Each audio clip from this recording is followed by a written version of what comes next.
If you've been feeling slower than usual, if you've been resting more, if your motivation hasn't been as loud as it used to be, it's okay, it's not failure. This is recovery. We're so used to chasing progress that we forget rest is progress too, especially if you're on a GLP-1 medication. Your body is adjusting. Your hormones, your hunger cues, your mindset, they're all shifting. And that type of transformation, it takes energy. And sometimes the strongest thing you can do is pause. I need you to know that you're not failing or falling behind. You're restoring.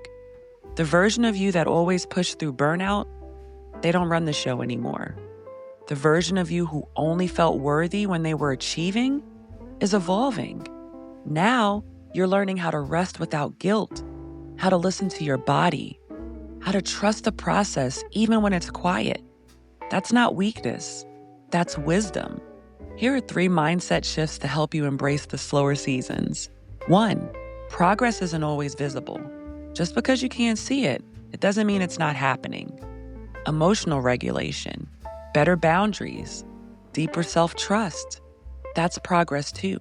2, slowing down helps you sustain. Burnout doesn't build consistency. Honoring your body and pacing yourself is how you create momentum that you can actually maintain. 3, rest is a strategy, not a setback. You're not being lazy.